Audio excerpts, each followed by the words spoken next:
The broadcast is now starting. All attendees are in listen-only mode. I don't think it's right at all. What's the semester, guys?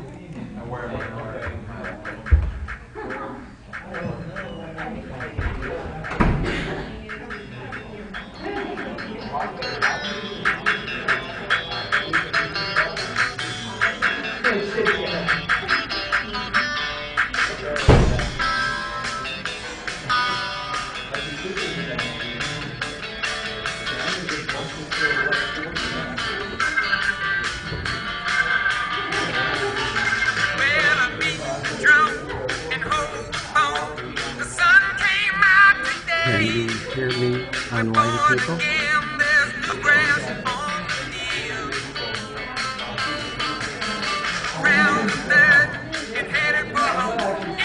the online people hear music and my voice?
I'm not too sure if everybody from the back could hear the music, but usually when the music's over is when I start to do a little talking and teaching.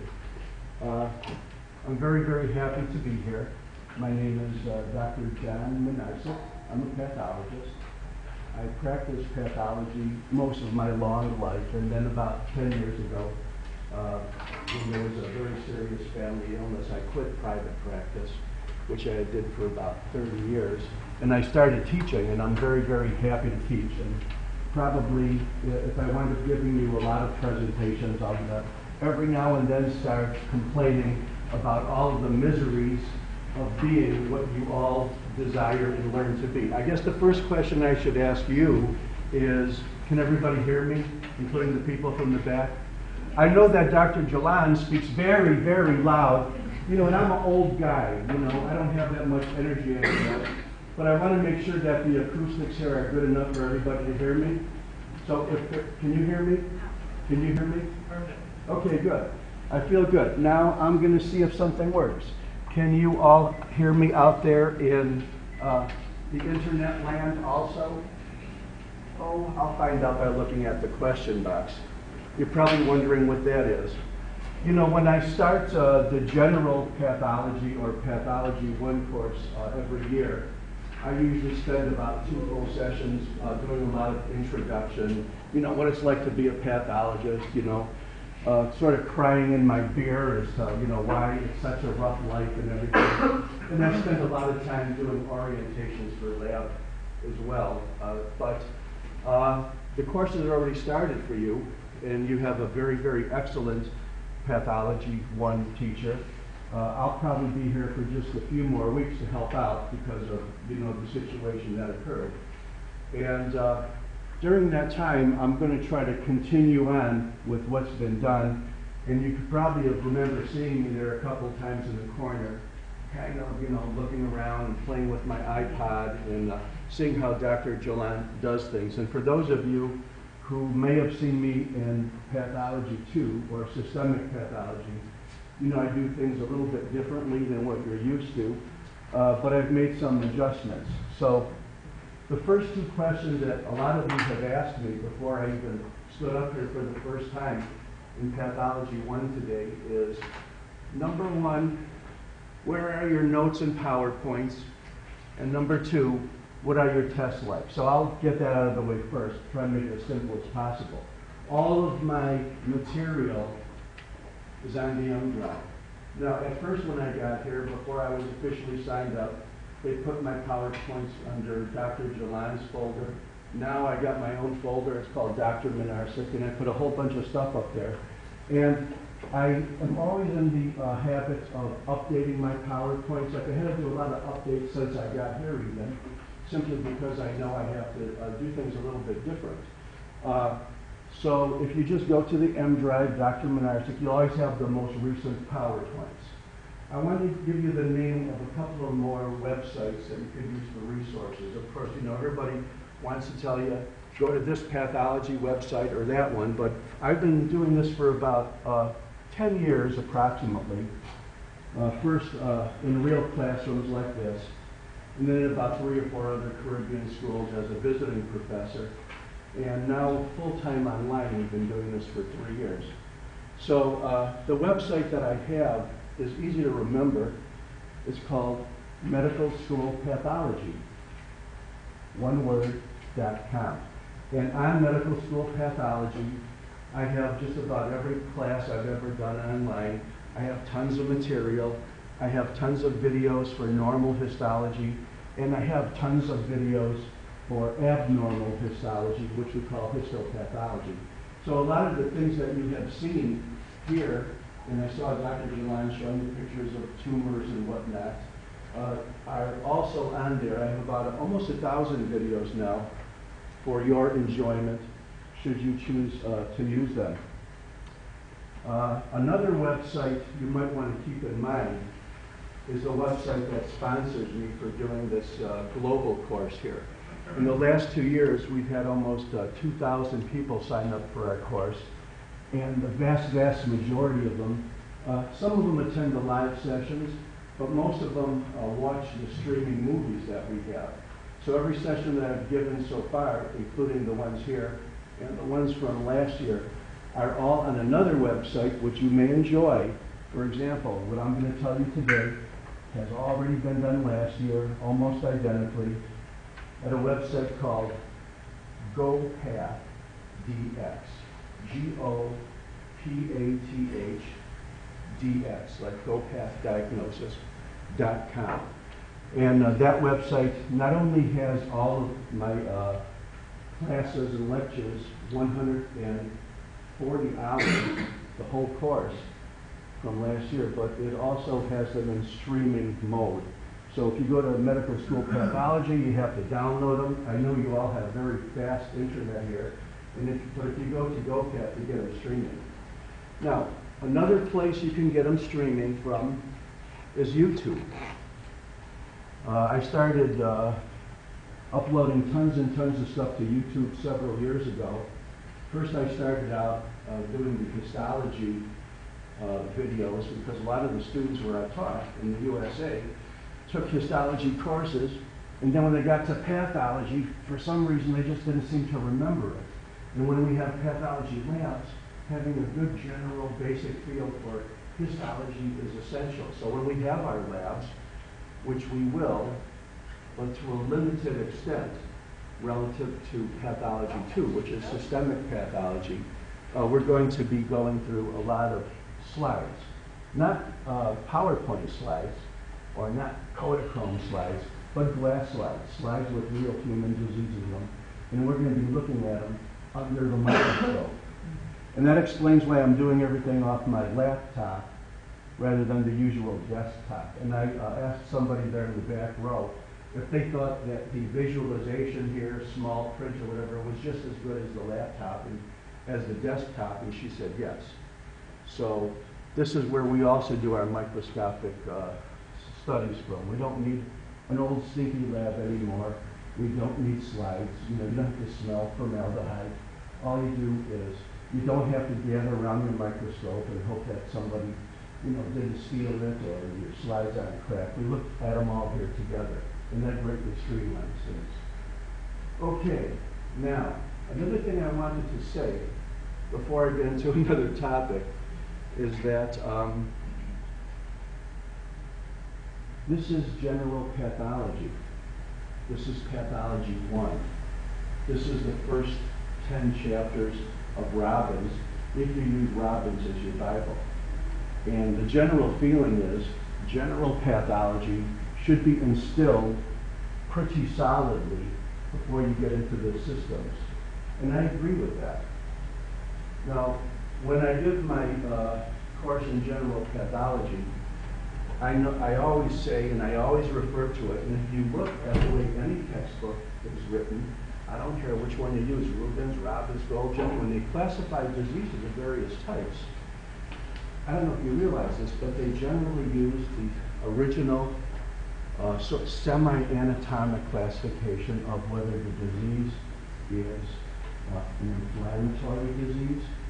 We spent like several chapters on inflammation.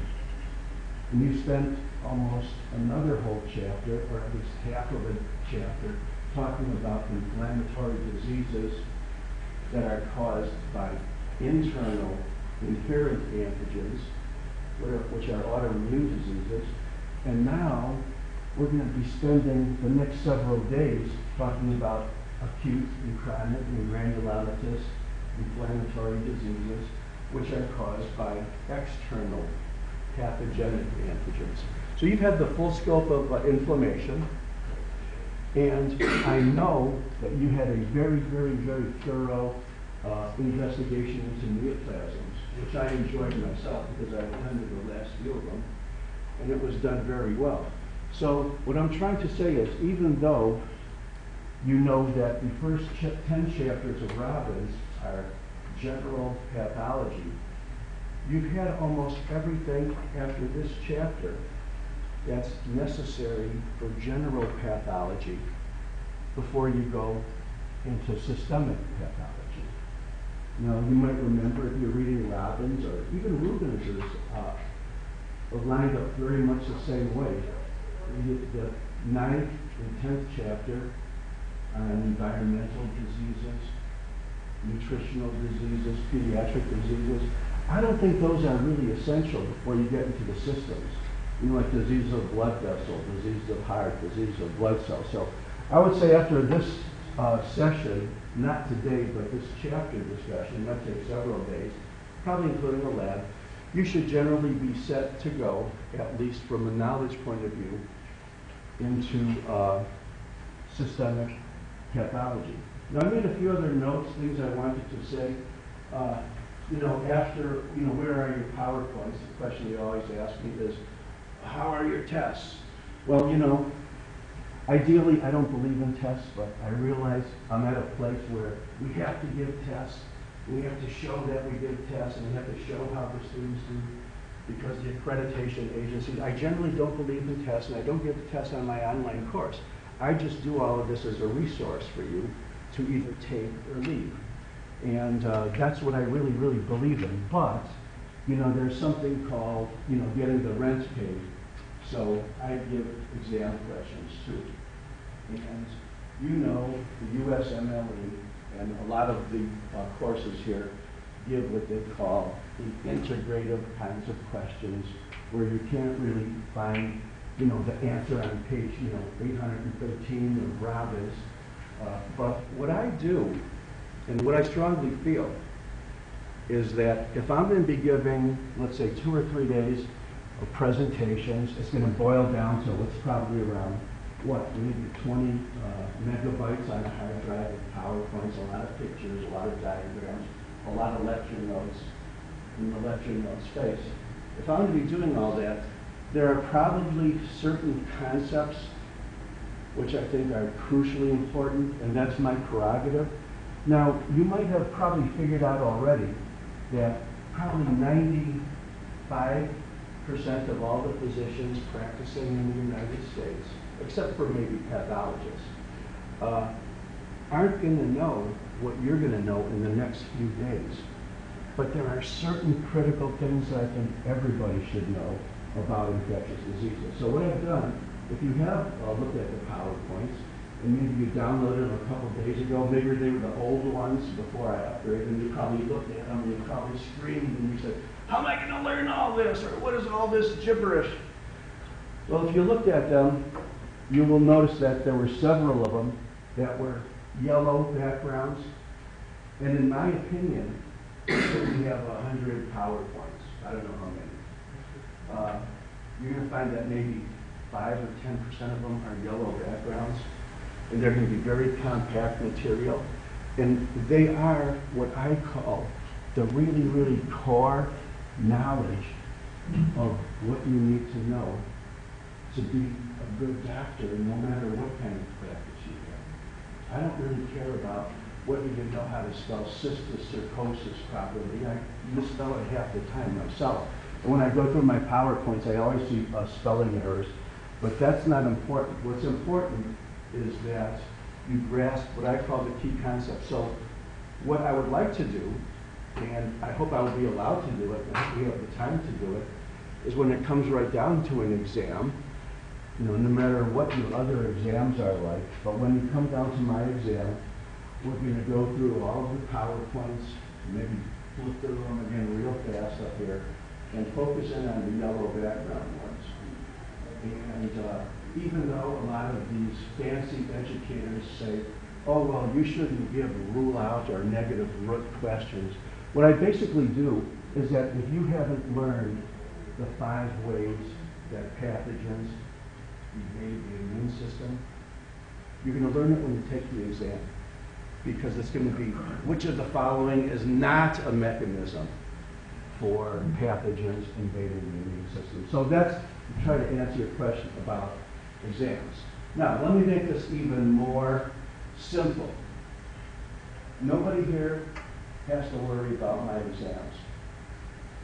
I don't believe that, and there's some little quote from the Bible that says, no man can serve 2 masters.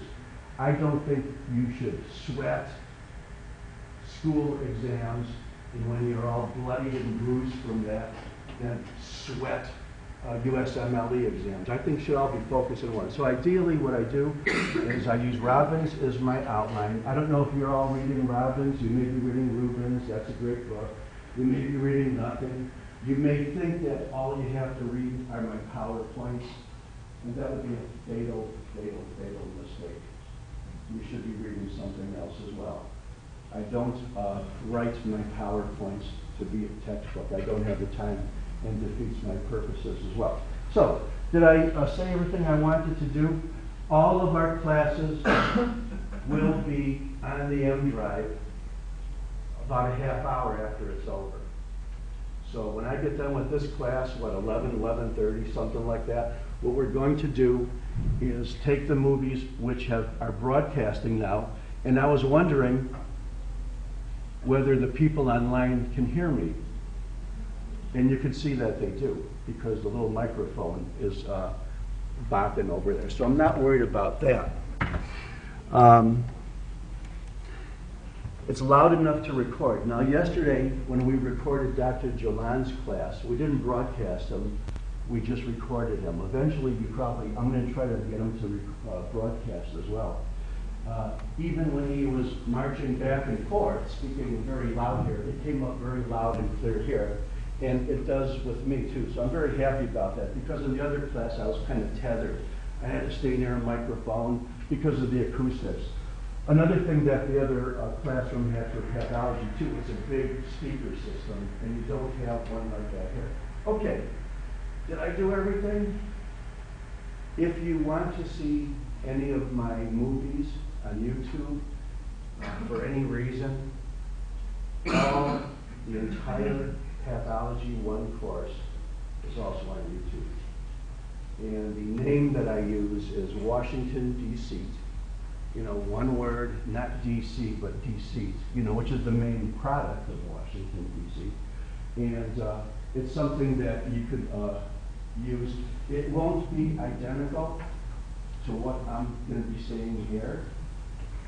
What I'm saying here would be more likely to what you're going to see if you go to GoPath DX. But it's in 10-minute clips, because when I started doing this several years ago, YouTube had a limit for 100 megs or 10-minute limit. If you went over that, they wouldn't let you upload. Now, they're very, very nice to me, and they let me put anything I want on there, which is really nice. So all of the things I say here will be in class, including everything that's shown, and it will also be on my website and on GoPath. It's the same type of thing I did last year. Okay. I think we're done with most of the introductory things. I didn't need 2 hours to do it like I did before. But I want to talk about the personality of Chapter 8. I love Chapter 8. I wind up telling the students when we start a new chapter that I love this chapter, this topic is my favorite. And then I go to the next one and go, this one is my favorite again. So. But let's talk about Chapter 8, because I have one real big problem with Chapter 8, which I could not solve. And I don't think any one of you could solve it for me, even if you were the spokesperson for the entire class. This is called Infectious Diseases. This is one chapter of Robbins. It's also one chapter of Rubens. It's 1/29 of the 1,500-page book. So what is that, an average of 50, 60 pages, some are more, some are bigger? It is not an entire microbiology course. Now, I know, what I often do is I review a lot of normal things in systemic pathology, review normal histology. What I don't know is how much I'll be overlapping with this entire huge course that you call microbiology. I don't even know how far into microbiology you are. I know that in most medical schools I've been to, they have what they call the big three in the second year of medical school. It's pathology is always mentioned first, Myron is often mentioned second, and microbiology is either mentioned second or third. So, I cannot teach an entire microbiology course. First of all, I wouldn't know enough to teach it. So a lot of the things that I show may be a review for you, or they may be new for you, but I really don't know. So I had to make the decision with how much to filter out from that one chapter to present to you, which would be what I consider appropriate for a second year medical student. I say second year, but I know you have terms here. What, third, fourth, fifth, second? Now, here's the question. Have you taken microbiology yet? Okay, well, that's going to be extremely helpful. That means that some of the things I say, I hope you already learned. And if I repeat them, I hope you don't mind it. But in the framework of your microbiology course, in which you're going to be learning a lot of the specifics of what I talk about generally with relationship to pathology, I'm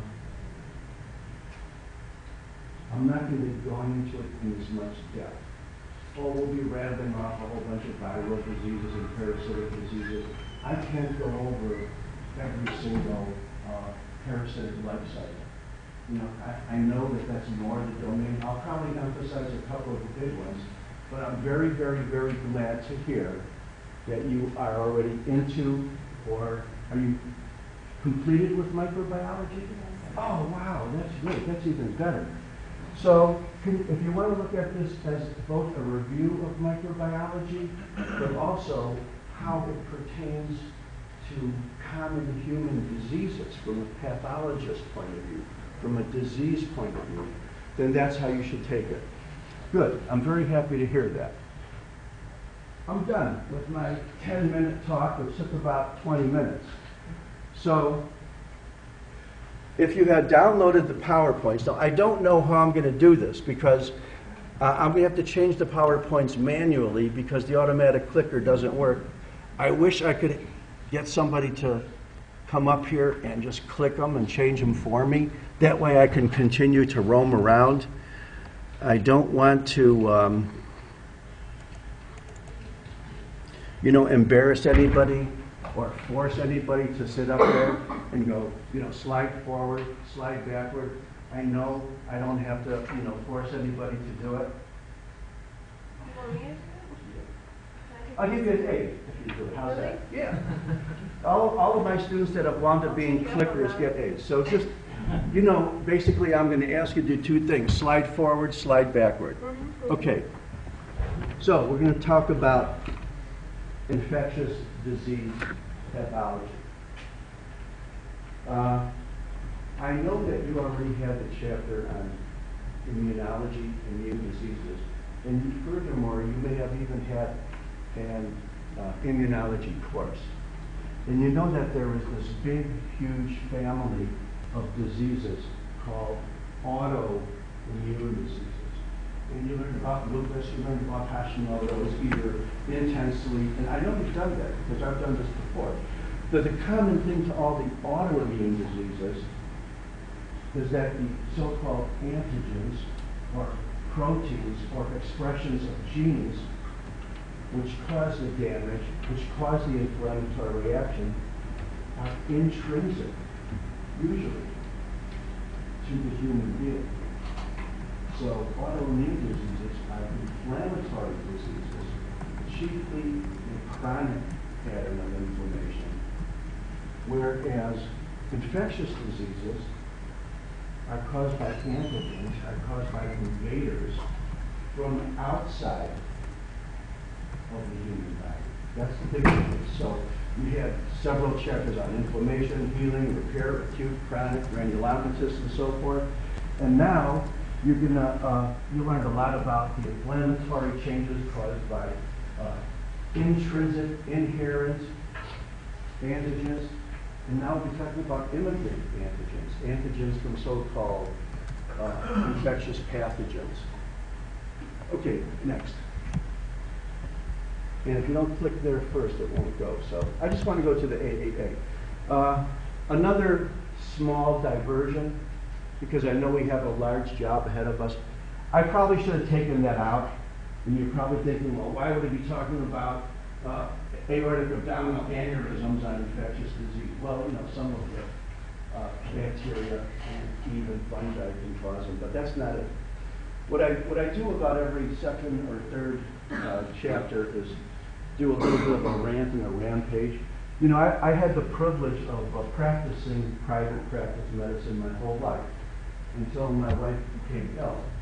So, I feel it's almost my moral responsibility to just give you several brief tips along the course. And this was something I should have taken out, and I've already talked a lot about non-infectious today, but AAA.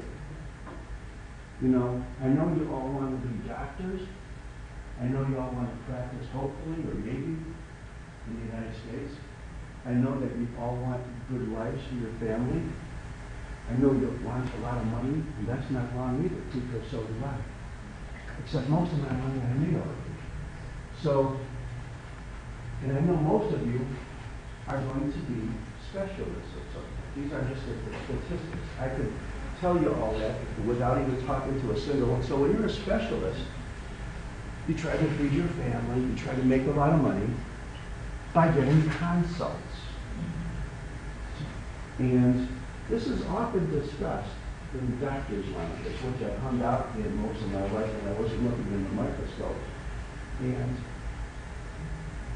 the way to be a successful consultant, specialist, is to have 3 abilities. And they all begin with the A. And I think you already know what they are because they're on the screen there. But the order of the A's is exquisitely important. Now, the big thing is, it sounds like the biggest thing is not the most important thing, but the biggest thing is availability. You have to be around. You know, if somebody needs a consult for a cardiac, they have to know you're around. You're not some hospital, 20 miles away. You're just being around. That's number one. And that's even more important than what score you got on your step exam or what grade you had in high school. It's so much better. But what your IQ is, that's the most important thing. It's just to be available. It's to be around. Availability, number one. Now, number 2 is affability. And that means being a nice guy. You have to be friendly. Sometimes it means keeping your mouth shut. Sometimes it means opening your mouth. Sometimes it means if you want referrals from other doctors, take them to lunch. Give them a present. Take them and his wife out somewhere. That's affability, being a nice guy. Because even if you're the world's great infectious disease doc, and your IQ is so large, your head is that big and you're walking around on another planet all day, nobody's going to want to deal with you. You're not affable. Even if you're there in the doctor's lounge in the hospital, hanging out in the emergency room all day and all night, 24/7. The third thing you probably think is the most important, but it's actually the least important. It's called ability. You have to be able. Now, although that sounds a little bit ironic, it's very, very, very important because almost everybody here, when you graduate, when you finish your boards, maybe you get some kind of subspecialty boards, everybody's able. I don't think I've met a single consultant that I wanted to use for something is not being able. Everybody's able, so that's why it's the least important, because everybody's able. If you weren't able, somebody in your hospital, doing these little chart reviews, or, somebody on the stage, or one of your just rental patients, find your little weak spot there, and you'll be out of business. So just remember the 3 A's and remember in order. Now let's talk about infectious diseases. Okay, next one. Question, how many of you read Robbins or use Robbins? Okay, I don't know if any, I would probably say that most people here do not read the entire Robbins cover to cover. You do? Most of the people I know in medical school, when Robbins was in its 2nd edition, just couldn't digest the book. If they could, I wouldn't have a job. So what people do is maybe look through it, read it, refer to it, maybe use it as a Bible. But even I cannot just sit down and read Robbins, like a John Grisham novel. It's just not meant to be that way. And I'm very, very good friends with the man who wrote the book. He's in Chicago. His name is E.A. Kumar. You see Big Kumar in front of the book. It's now to the 8th edition. I have a question.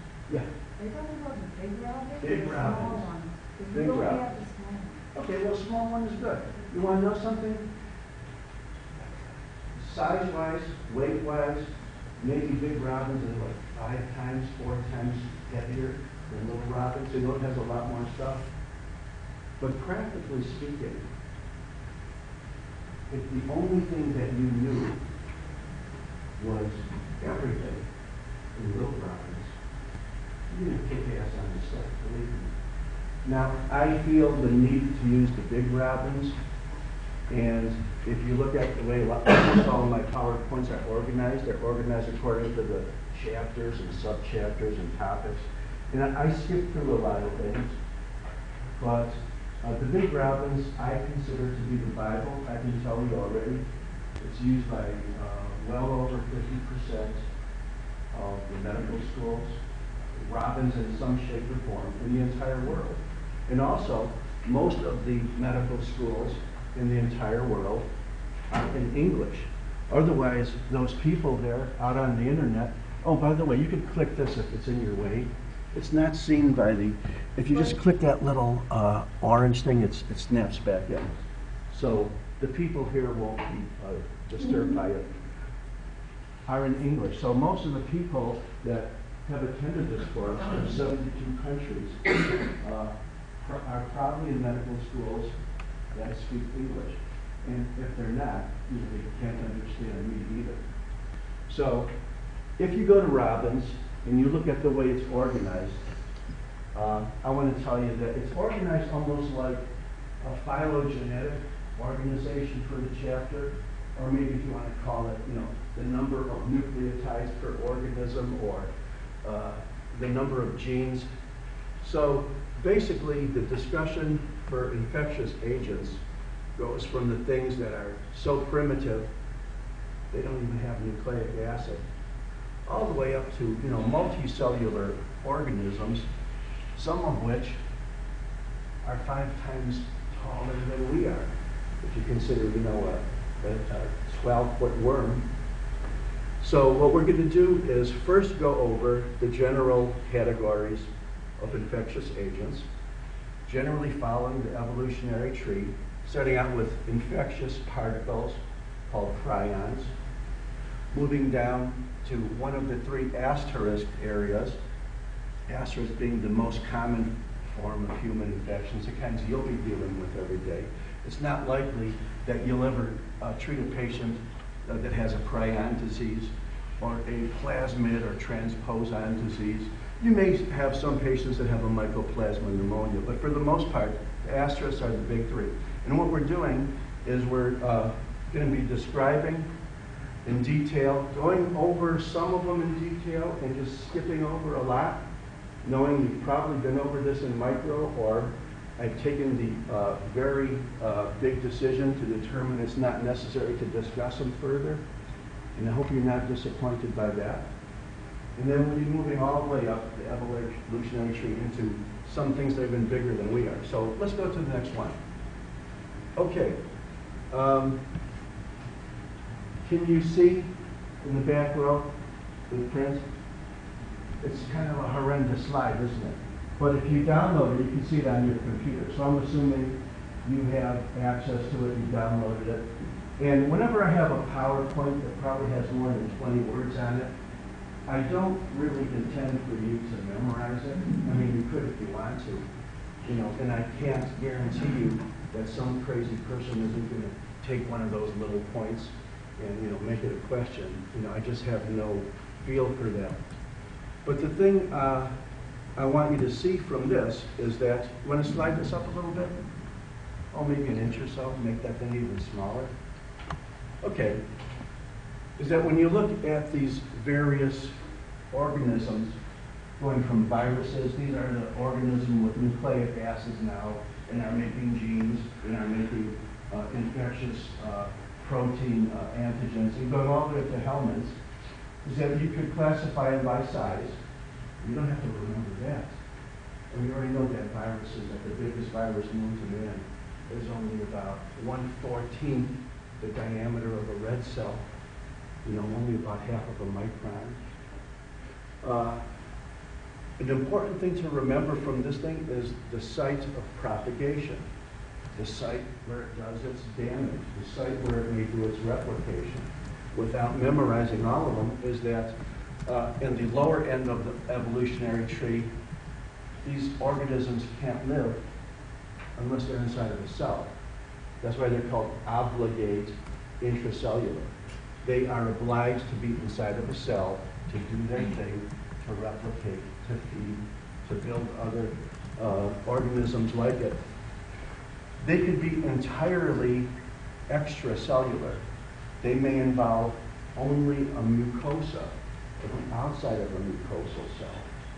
You know, even in some of the large parasites, they're attached by little hooks in their scolex to your gastrointestinal system, but they don't invade cells or blood or even epithelium very well. Some of them are strictly skin. Some of them are mucosal or extracellular. Some of them go all the way into the blood and into cells. And viruses, almost all viruses, I can think of, go into the cell. They have to have a mechanism for getting there. Even some of the biggest helminths, metazoans, worms, as opposed to protozoan, which is one cell, can be as much as 10 meters long. You know, that's no world's record from Guinness. That's, you know, you can see them that long. That's 30 feet. Might not even invade the body at all. Another thing that they are giving here, which is hopefully you've heard of before, and I may go to in a little bit more detail later, is somewhere along the line, everything that we talk about, you're at least going to have to know the causative organism in the name of the disease, even if you never see it in your life. You know, borreliosis, or borrelia, you know, a lot of times it's pretty obvious, but sometimes it isn't. So let's just run down a couple things real quick. Very easy to figure out that poliomyelitis, which we're going to in more detail, caused by the polio virus. I think you should all know whether that these samples here that they give, whether they're protozoans, metazoans, fungi, bacteria, you know, or obligate intracellular organisms or viruses. Chlamydia, obligate intracellular organism, not really bacteria, because it doesn't have a cell wall. It doesn't do, you know, no mitochondria. Things like rickettsia also obligate intracellular bacteria-like organisms. Cause of typhus. You should know that typhus is caused by, most of typhus is caused by Rickettsia prowazekii. And I know that one's spelled right. You should know that Rocky Mountain spotted fever is also a rickettsia disease, caused by Rickettsia rickettsii. Mycoplasma pneumonias are probably the only obligate intracellular diseases caused by obligate intracellular organisms that you'll be treated, because it's one of the most common forms of community-acquired pneumonias, which you're going to be seeing a lot of. Wound infections, skin, soft tissues, generally staph or strep until proven otherwise. Mycoplasma pneumonias, a very, very common form of community-acquired pneumonia, which we're going to go to in much detail, or you will go to it. Maybe you've heard about it already, or maybe we'll talk about it in the chapter on lung diseases. Not the most common, but it's always at the top of the list when they talk about the 5 big organisms.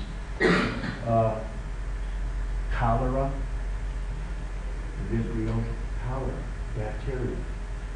Okay? Strep, staph.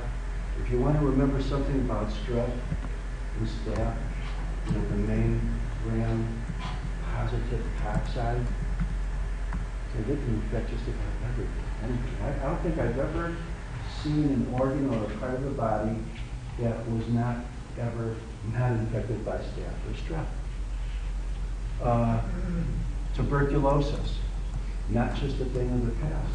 It's a big, big, big, big thing, especially with the autoimmune diseases that we have now. You know, TB is coming back. Know the name, the specific name of the organism, Mycobacterium tuberculosis, and just as a sort of a glimpse to myself, do you remember the type of pattern of inflammation that most mycobacterial or tuberculosis organisms cause? It's like acute inflammation, chronic inflammation, granulomatous inflammation. It's the classical granulomatous disease. Okay, I don't think that was a big surprise to anybody. Fungi, generally in the range from as much as a couple hundred microns. That's pretty big. That's something you can see, you know, pretty easily with your naked eye, down to only about 2, which is what, a third the size of a red blood cell. I always use the red blood cell 7 micron as an example, but when you're looking at things in the microscope or on a board test and they show you want to get approximate sizes, the most consistent measuring stick for microns is when you look at the nucleus, the round nucleus, or what they call the small lymphocyte. Those are usually pretty solidly 10 microns, a little bit bigger than a red cell. So that's, you know, the general range I always use. It could be superficial, and of course anatomically superficial means cutaneous, right? Or they could be deep. In tissues, they could look like balls, you know, what they would call a yeast form, or they could look like they're strung out like little pieces of grass, like long rods, which would be called hyphae, okay? Protozoans, cause of giardiasis, easy one, Giardia lamblia, cause of a very, very common and often fatal disease in Africa, sleeping sickness. Okay, that's the trypanosomes. There's a couple of species, Gambiesi is the big one. There's a variant of this disease in Central and South America called Chagas disease, which is another trypanosome. Kala-azar, also called leishmaniasis, having both a superficial or cutaneous or mucocutaneous, meaning mucous membranes and skin and soft tissues, or a more serious, deeper form of leishmaniasis. And of course the worms.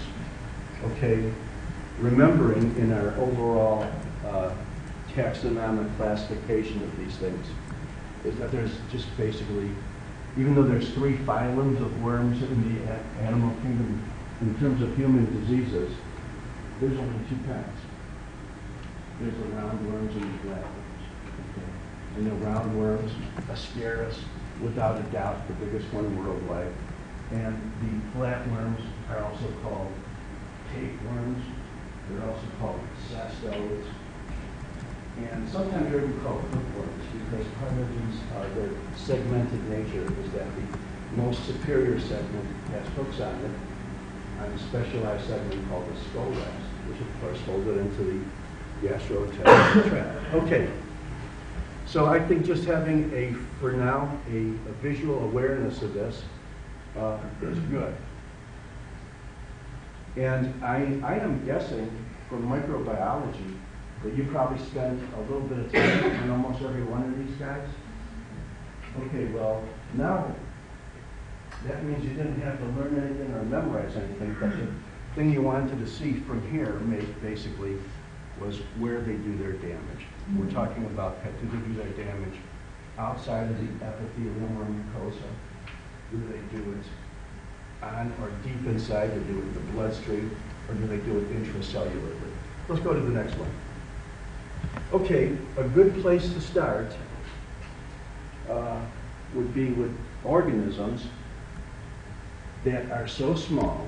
You know, when I was in medical school, we were taught that the smallest things that could infect you were viruses. Of course, we all knew that they had either DNA or RNA, maybe either 1 or 2 strands. But then something came up shortly after that. We all knew there were these mysterious spongiform CNS diseases, and by spongiform, I mean little vacuoles inside brain tissue, which were often fatal in animals and in humans. But we didn't really know too much about prions. We knew at some point that there were proteinaceous substances which were transmissible and even fatal. And the thing we could never understand is, and they could replicate, the thing we could never understand is how could they replicate if they don't have any nucleic acid? Well, it's impossible. Okay, so the guy who finally figured that out got himself a Nobel Prize, and these proteinaceous infectious particles are called prions. And I guess you could call that the lowest or smallest or most primitive form of an infectious disease. I call it an external infectious disease antigen because it's transmissible, but it's really derived from proteins that are within our body. Okay, so I'm not going to go into it because there's a professor at one of the big schools like Harvard or MIT that does a really good 10-minute video to explain it, but I'll summarize it, the mechanism of action of a prion, the best I can right now. And you ask yourself, how can something replicate and be transmissible if it doesn't have nucleic acid? Well, a prion is an abnormal protein, but it's derived from normal proteins. And when a normal protein in our body, for some mysterious reason, undergoes a conformational change, where you know proteins can have a variety of configurations, you can have the same sequence of amino acid, but the large molecule can have a conformational change. When it does that, it then transfers that conformational change to another normal protein particle. And that way it's replicated itself. And it's replicated itself without DNA. And if you're really more interested in that, you could watch this video. Now, prion, I guess you could call it proteinaceous infectious particle. Some people think it stands for protease resistant, because if it was not protease resistant, it would be destroyed by proteases, being an abnormal protein. Now, the bottom line for all of the prion diseases, whether they're in animals like minks, whether they're in humans, whether they're in cows, the single biggest way they can do damage is to cause vacuolization, brain tissue, sometimes in or near the nucleus of neurons, sometimes between neurons, sometimes generally in white matter. And these little particles, I don't know how well you can see it. Maybe you can see it better if you have that on your computer. These almost makes it look like a sponge, doesn't it? So it's a central nervous system spongiform disease. And that's how BSE got its name. Bovine spongiform encephalitis, because it's also in cows. It's mad cow disease. And encephalitis, it's primarily it's damage, not as a neoplasm, but as a infectious, inflammatory thing in the brain, and it's fungible. And generally speaking, even until today, that's the best way to diagnose it. Because it's frequently fatal in humans and in animals, you basically do the autopsy and you see spongiform central nervous system. So if I was to put a picture of a normal brain here and a normal and an abnormal one here, the normal one wouldn't have these little vacuoles in it. You might see neurons, you might see a variety of glial cells, but you wouldn't be seeing these vacuolizations all over the place. So, the human disease, the main human disease of concern in the world, in the United States, is Creutzfeldt-Jakob disease. That's a prion disease of humans. And in the human variety is exactly the same as the cow variety. If I showed this picture to, you know, the last 10 pathologists that got Nobel Prizes, and it says, is that Jakob Creutzfeldt or Creutzfeldt Jakob, or is that a mad cow? They couldn't tell the difference. Now, could it affect other places? Yes. But this is the place where it could be fatal. This is the place where it does damage. This is actually a picture using a variety of techniques. This looks like a false color scanning electron microscope. Now, you know, at this point, I just want to put in a little bit of a humor here. So, could you press this button here that makes it full screen? Not the F6 one, but, you know, sometimes I like to be a wise guy, and sometimes I wind up getting in trouble having to pay for it. But I used to lead my students on, and I'd say, well, you know, there's a new diagnostic test for mad cow disease. And because it infects the central nervous system, which controls theologically the voice apparatus, you can tell by the way that cow sounds whether it's a normal cow or mad cow disease. You know, the real funny thing about that is one of the names that they have for a variety, variant of this disease from the cannibals in Papua New Guinea, called Kuru, is that very often they're described as laughing kind of crazily. And I couldn't find anything on the internet that was an example of it. But let's just take a cow. This is what a normal cow sounds like. Click the normal cow. Thank you, I really appreciate this. Okay, click the normal cow. I hope it works.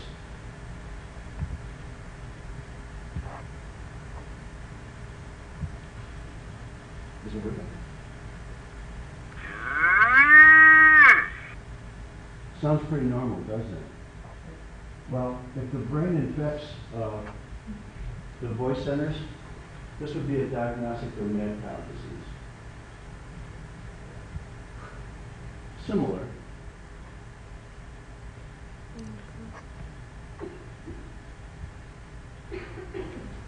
Hope it works. Didn't it work? Oh, don't tell me that. My only joke for the day is not going to work.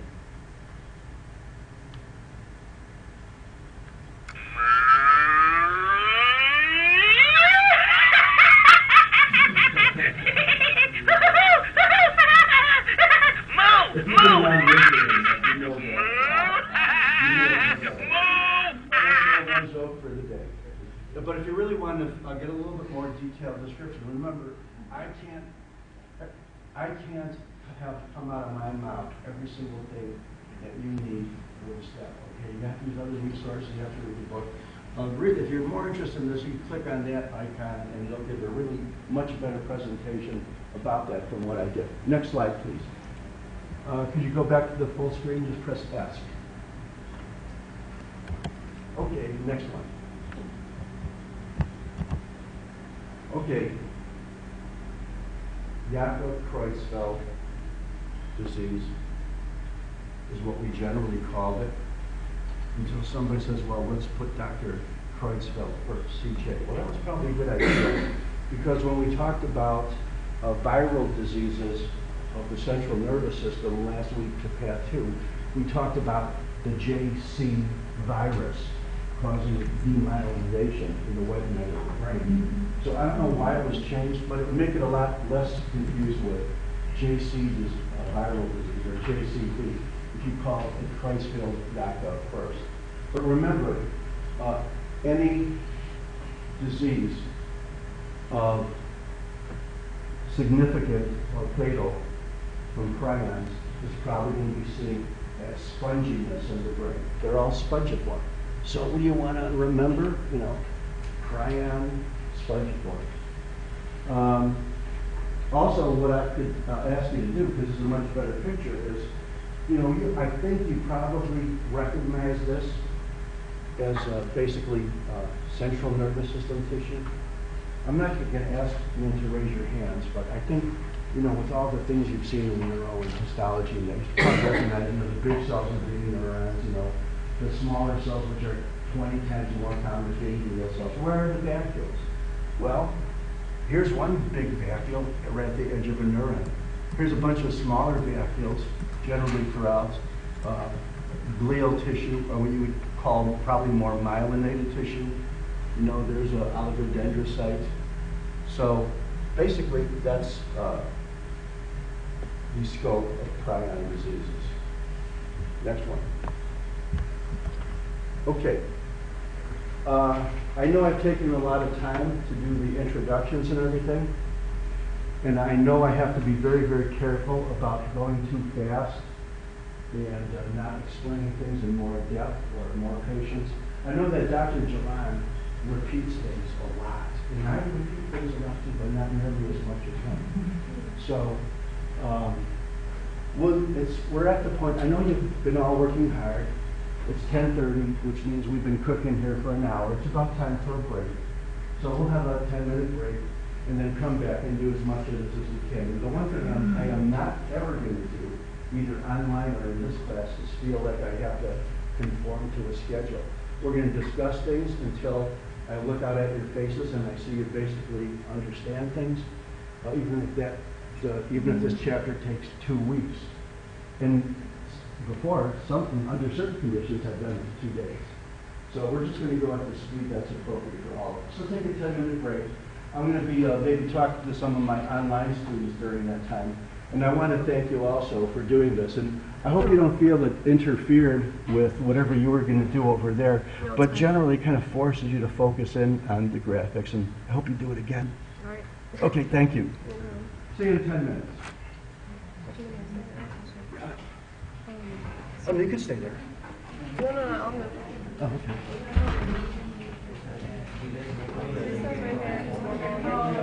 Yeah, they're normal neurons, but these are the vacuoles near and between the neurons. I think we may even have a case of this in lab. So often when I finish a chapter, what do I do? I'll take an hour or so to do like almost the whole thing. Okay, that's why, let me show you something. So like when we're done with this, sometimes whoops. No, we don't want to do that. We're going to play a couple of songs. We've got to get rid of this stupid thing. So when I go to the microscope, there's like a gazillion, there's about 500 slides in here. Maybe one of these will show, Creutzfeldt Jakob. And this is not just a picture. This is something that we could zoom in on. That happens to be from the adrenal gland, because you don't know that yet. We can move it around. It's just like the old days when, you actually had microscopes and looked at human diseases and wondered what the hell you're looking at. Now we can look at them all together. And then do you incorporate those slides just in the exam? No, you don't? I told you the exam, strictly the yellow stuff. Good news, isn't it? Oh, well, I mean, we have to know it still, Yeah, I know. Students are just so obsessed about exams, I don't blame them because everything's right in that way. Right. But I'm obsessed about them too, but I really don't want anybody to worry about my exam. I'll give you the answers. We'll focus in on the important points. Just worry about the big one. Okay. Now, the Path 2 students are even more freaked out than you because they're closer to the shelf exam or the step exam. So usually, like towards the end of the pathology course, they're totally freaked out and saying, well, I got to start studying for all this stuff that we haven't even had yet in class. And so I think what I sense here is that there's a little more, there's less exam anxiety than Path 2. Yeah, sure. Okay, go take your break. Come on back in 10 minutes. I'll play some music.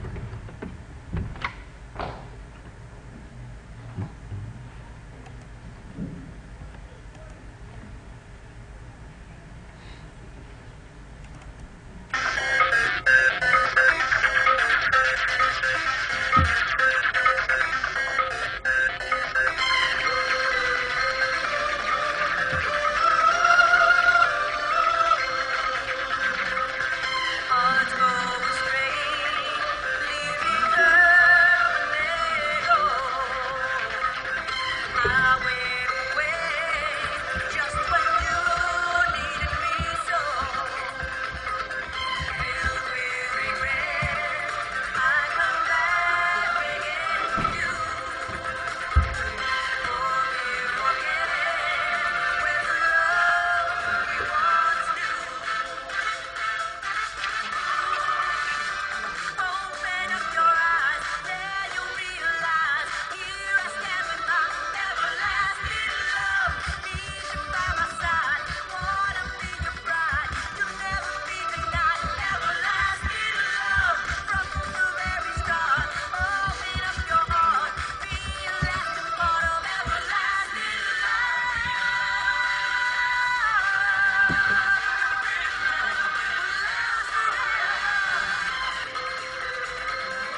about the Robin stuff? Because I feel like Robin?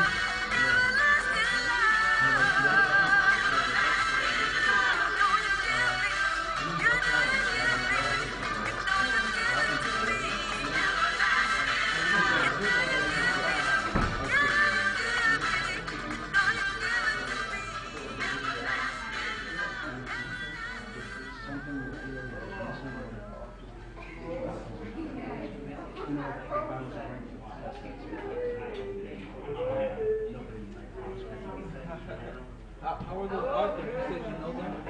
Oh, yeah. Dr. Kumar's my friend. He took me to the in Chicago, yeah. Good guy. What did they say about the book? Like how they feel about it, how helpful it is? Because I have the little baby Well, robins. There's a big rumor going around that a lot of the questions, a lot of the pictures that actually show in pathology are right from Robbins. That might be a little bit, but Robbins is probably the best single resource for pathology in the world. If it wasn't, I wouldn't be using it. How do you feel about that little baby robins? Does that have the little one? The top of the pen? If you can get a lot out of it, or if it's more readable, but you know it well, it's okay. These are my opinions. The little robin, purpose behind it is that the big robin is on this side. About 6 or 7 people that believe in pathology for a long time. They probably read the book for a long time. But most of the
Stronger?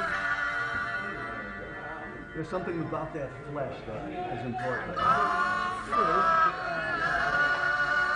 something to be said for watching it recorded as well, because let's face it, we're all humans, and sometimes you gotta use the bathroom or whatever. You put on hold. Exactly. If you didn't hear something, you don't have to interrupt the rest of the class by saying you repeat that.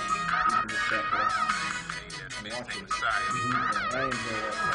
I've been watching Catholic videos. I enjoy that.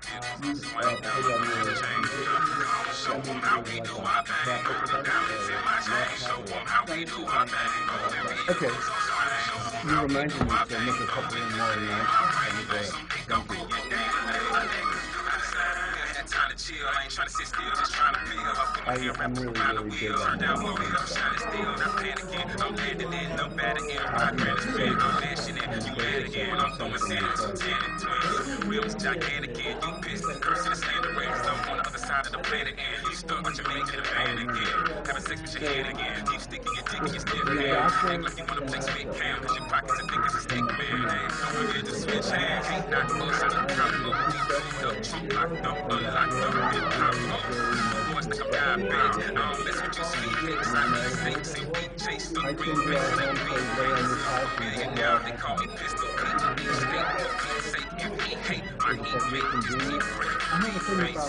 Brain working better with this non-gravitational when you stand there, you have to go all the way up there. You like that on your couch, I could think better. Anyway, that's what I'm going to mention.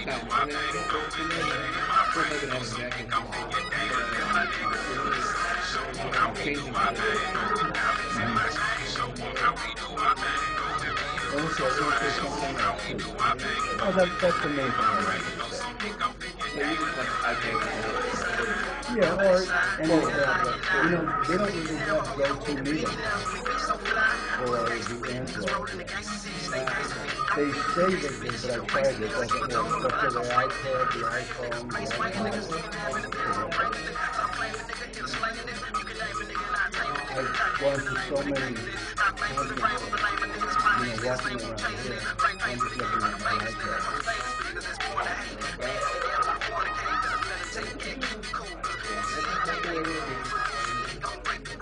Okay, thanks for reminding me to say that. No problem.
All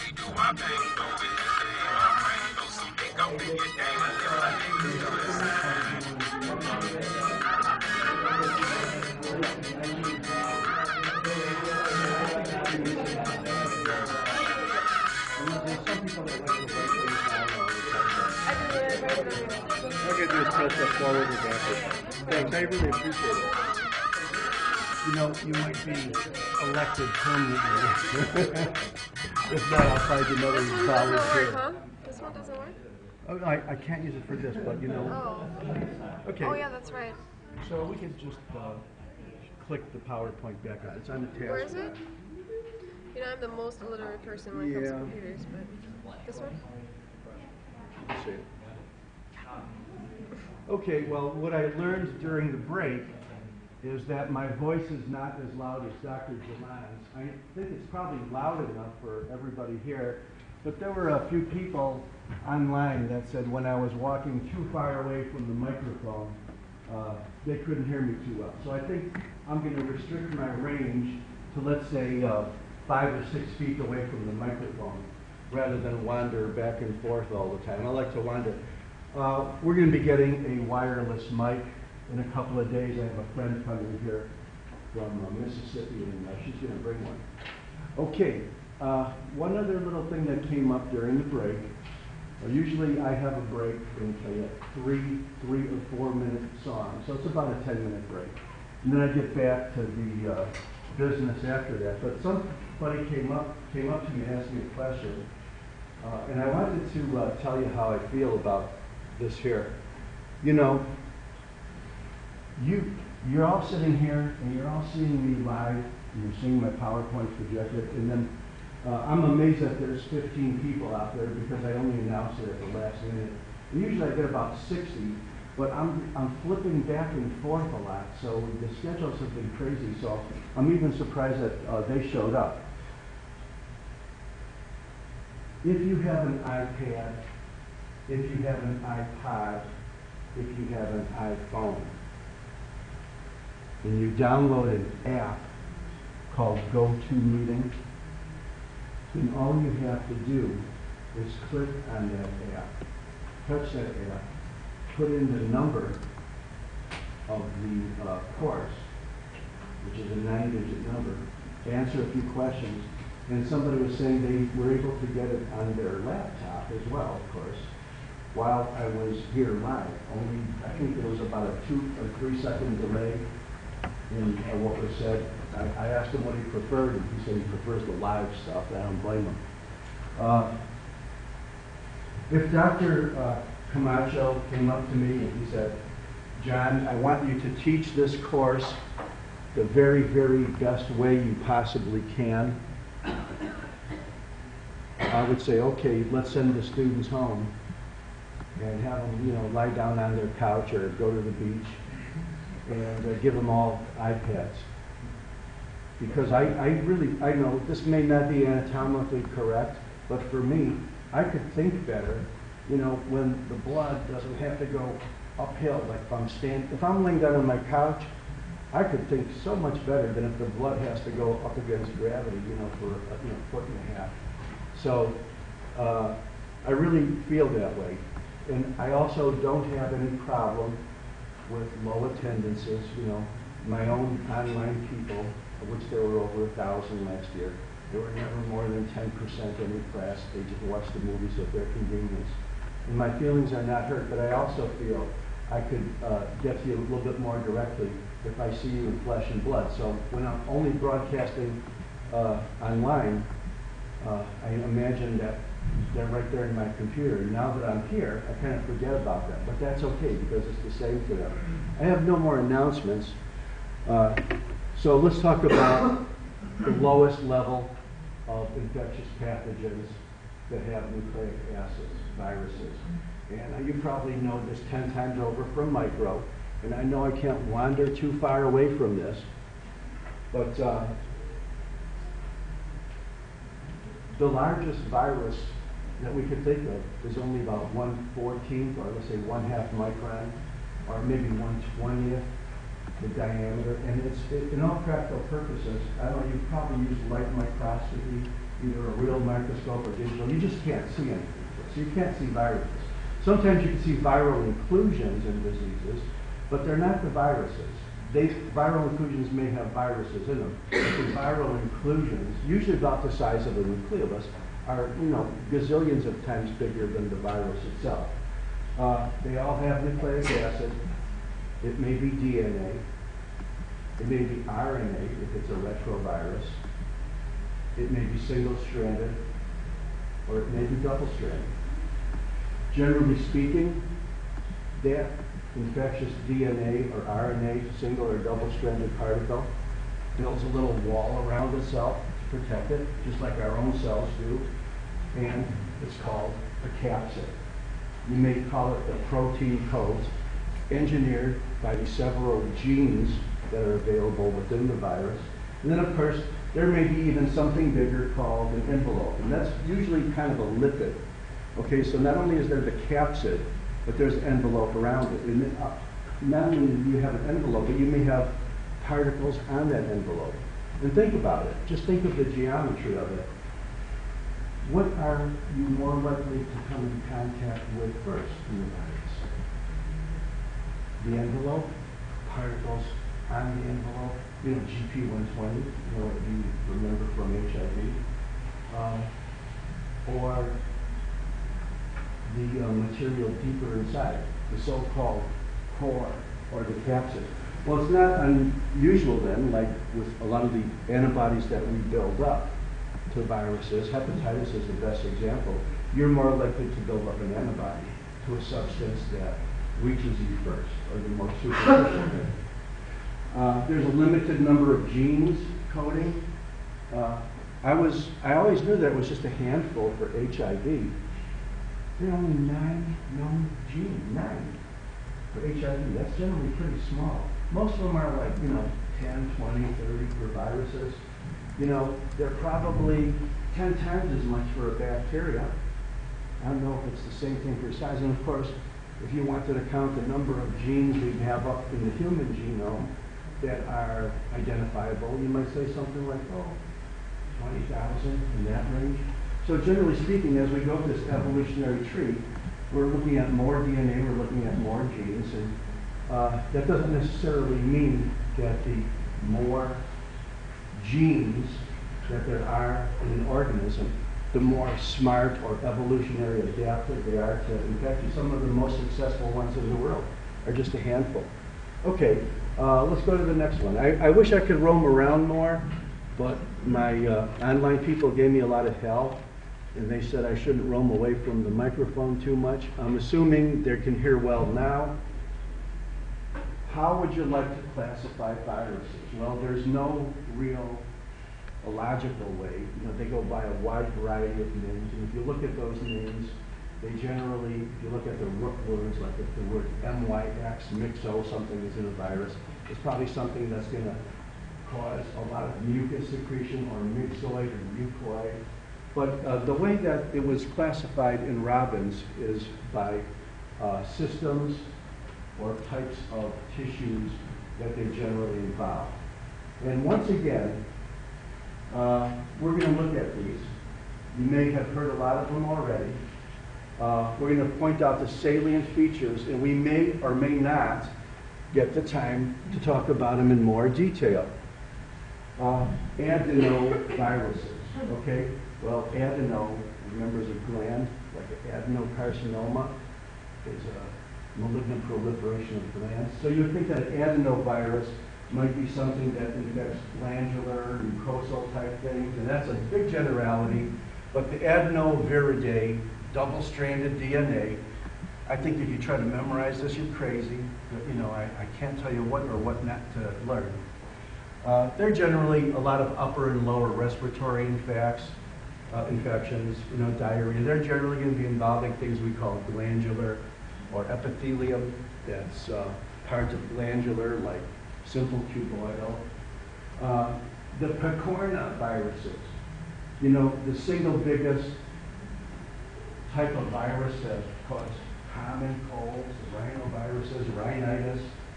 The reason why they're called picorna is simply because pico means small you know, like a picogram or something. And RNA means it's an RNA virus. Most of them are involving the upper respiratory tract. The Coxsackie viruses are also picoid viruses. Generally speaking, they cause a whole wide variety of things. And the most clinically important of which isn't even on this list. It's one of the biggest causes of myocarditis. But they can involve pleural infections, something called hand and foot and mouth disease, SARS as well. The coronaviruses might be called that because when you look at them under electron microscope, they might look like a little crown. And I suspect that's how they got their name. Also upper respiratory infections, the family of influenza viruses and para-influenza viruses, A and B, as you know, are primarily upper respiratory infections. You notice that their taxonomic name has the word mix in it. Well, if you have influenza, you may have seen it, you may have had it, you will get patients that have it. They secrete a lot of myxoid or mucoid substances. Actually, it is. It is. That must have been put in the wrong thing. You're absolutely right. And I'm going to go into that one later. Is that what you wanted to say too? Thank you very much. Respiratory syncytial viruses, also with the word mix in them, causing upper respiratory bronchiolitis, pneumonias. So what can you say? I think you should generally know that these viruses are generally respiratory viruses, and so you can divide them into upper and lower. That's just sort of like common knowledge. We're not going to go into every one of these. Next one. Digestive system. That's another way to group viruses. And it's as good as anything because I'm telling you, when you go through the names, family, the generic names, family names, they just don't make sense. Mumps. Parotitis, the primary virus to infect parotid glands and testes of boys, and pancreas is a paramyxovirus, single-stranded RNA, and you'll probably never see mumps, but probably any one of your professors that's generally, you know, my age, probably will say, oh yeah, I had measles, I had mumps, I had chickenpox. You'll probably never see this. They generally occur sporadically in the United States and sometimes in epidemics in areas where there's no vaccinations. The rotavirus, the stomach flu, the viral gastroenteritis, you know, the main cause of it, cause of childhood diarrhea. The Norwalk agents, I don't know how that fits in. Generally, gastroenteritis again. The rest of them are all hepatitis. And we're going to talk a little bit about hepatitis later on in this chapter. And when we talk a lot about hepatitis, we get to the liver. And this is a really, really good example of how screwed up the viral naming system is. Why is this called A, B, C, D, E? Well, because it's in the order that they were discovered. Do they have anything to do with the actual taxonomic names for the virus? Do they have anything to do whether they're single or double RNA? No, they don't. So that's an example of viruses named according to a specific organ and the order in which they were discovered. And they're all hepatitis. And they all have similarities, in fact, very strong similarities in how they infect tissue, but they also have a lot of differences, fine little differences in where they occur and what some of their associations are. Next one. Measles, probably think of as a skin eruption, something you may never see again. But a really, really good example of not only infectious diseases, but pathology in general. But I know the first thing that you think of when somebody says measles, you think these little red eruptions, macules and papules on the skin. The fact is, Measles does involve the skin, but you always forget the fact that it could be a significant infector of the upper respiratory tract, the lungs, the central nervous system. So those millions of kids, including maybe your parents who had measles, they survived it well. Maybe a 1% died, relatively small percentage. They didn't die to the skin eruptions or the secondary bacterial infections of the skin eruptions. They died because they had a very significant pneumonia or encephalitis. Similarly, German measles, similar type of thing, slightly different, you know, very, very, very big threat to pregnant women. Generally not around much anymore in the area of which you'll be practicing. And at this point, I think I have to do another small survey. I mean, I am assuming that you generally foresee all of yourself practicing in Western Hemisphere, United States. Is that true? Okay, so I think I'm in the right assumption. Smallpox, you know, the viral disease for which, you know, the first classical vaccine was made, a vaccinia virus called pox. And then this family herpes virus. They are all generally known as the latent and often recurrent. And that includes herpes simplex 1, herpes simplex 2, HHV5, which is CMV, cytomegaloviruses, viruses that are ubiquitous. They're all around. And they can infect anybody. They can recur. And the VZ virus, which is also in the herpes family, which is not on this list, because it's generally not associated too much with skin under a couple of conditions. Next one. Oh, no, I'm sorry, it is there, I'm sorry. The viruses that are associated with hematopoietic disorders. You may have heard about these when I understand you've had the chapter on red blood cells, white blood cells. Is that true? Did Dr. Dillon discuss this with you, or we got another group? Okay, okay. Cytomegalic inclusion disease, also herpes virus. Infectious mononucleosis, causing atypical and proliferation of lymphocytes. Not monocytes, but lymphocytes. It's a disease in which your lymphocytes look a little bit atypical because they've been infected by the virus. So they look like monocytes. That's why it's called infectious mononucleosis. And you wouldn't believe the number of physicians that think that when you have mono, when you're looking at all those funny cells, that they're monocytes. You know, it's the one name that really fools us. It's really lymphocytes. You know that the family of the HTLV1 virus, human T lymphocyte virus, actually caused in humans an adult T-cell leukemia. And of course, the HTLV1 virus, and two, AIDS virus, or if I said HIV virus, I'd be a little bit redundant, wouldn't I? That's causing AIDS. And once again, let me remind you what I've said, and I'll repeat it again, maybe even a few more times.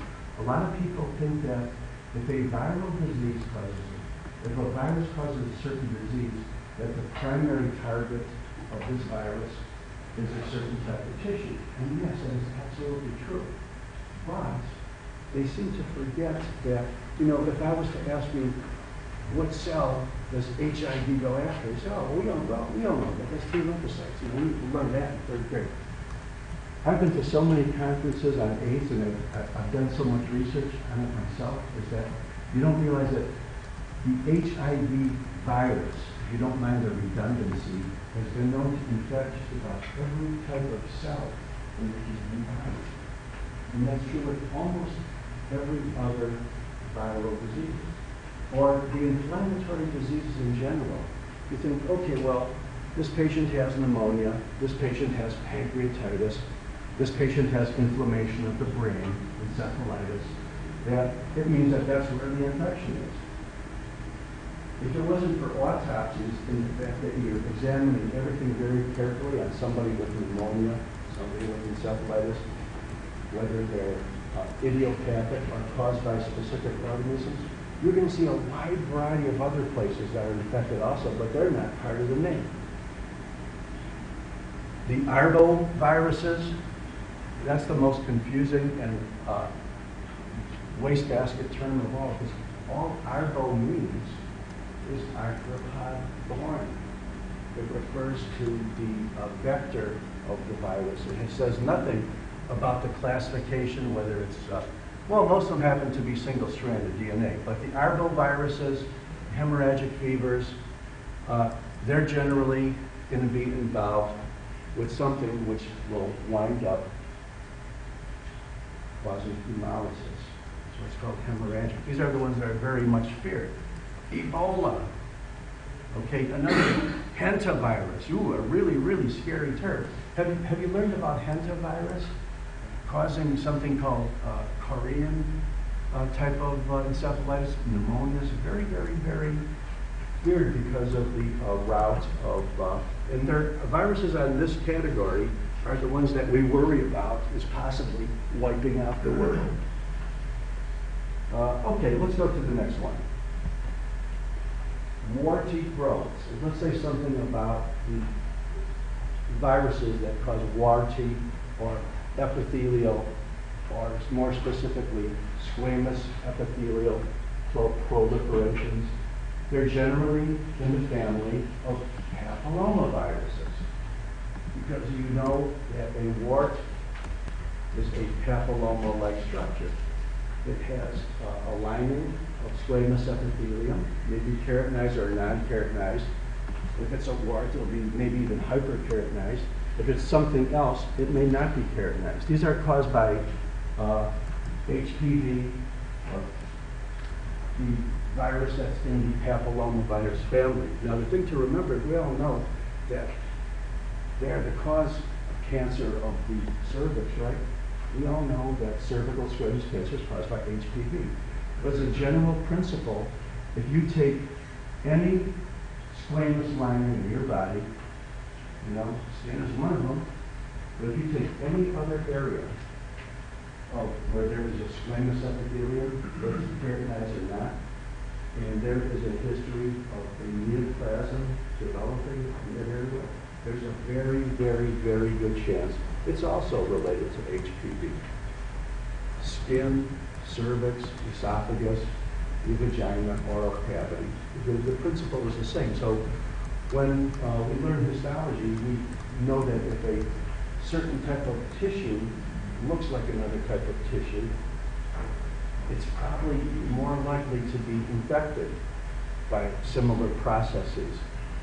Last, I think, central nervous system, poliovirus, poliomyelitis caused by the polio virus. Well, the myelitis means spinal cord, doesn't it?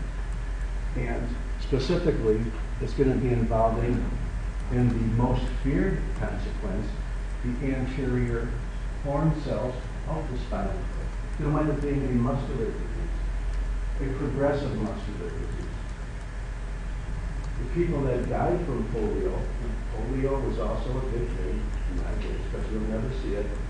But polio was one of the feared diseases when I was a kid. And the people that died of it died because that virus, besides causing widespread inflammation of the upper and lower respiratory tract, the gastrointestinal area, and a whole bunch of other places, lymphoid tissue, wound up ultimately involving the ventral or anterior horn cells, causing paralysis. And when that paralysis involved the diaphragm, it was fatal. These are the people that went on iron lungs. I don't know if you you'll never see an iron lung. I'm not even sure if you remember hearing about it. These were the very severe consequences of polio. We talked about the JC virus, the central nervous system, not to be confused with CJ or JC, Jakob Creutzfeldt or Creutzfeldt Jakob. This is JC. This is a different thing altogether. And it's generally a leukomalacia. And we talked about this in pretty good detail. You'll hear about it again in systemic path on the central nervous system. It's a demyelinating disease. It's one of the diseases of the central nervous system that causes loss of myelinization. So if there's a certain way to stain myelin, and whether it's some kind of bat-associated stain rather than the routine H&E, which you know bat washes out, and you see an area where you have a loss of that stain, there's a whole wide variety of them, but they're generally all sort of like lipid stains, and you see demyelinization. And last but not least, you know, everybody talks about, you know, arboviruses of causing encephalitis, and there's a whole family of them. They're generally in the toga viridae, eastern, western, Venezuelan encephalitis, St. Louis. I think you may even throw West Nile in that category. And the thing I want to point out about that kind of encephalitis is that even though the inflammation involving the brain, as well as other areas, but the encephalitis, is studied with lymphocytes, you've probably been sensitized to things that you see a lymphocytic inflammation. It's probably a chronic inflammatory disease, but these are the ones that can be very, very acute. So just a little exception to the rule that whenever you see something that is studied with lymphocytes, it's not always a chronic inflammation clinically. It doesn't always fit it. And sometimes when you see a pattern of inflammation that's primarily infiltrated by neutrophils, it's not always acute clinically. Generally speaking, the two match, but this is a good example of where it doesn't. Okay, let's see if there's anything more. Okay.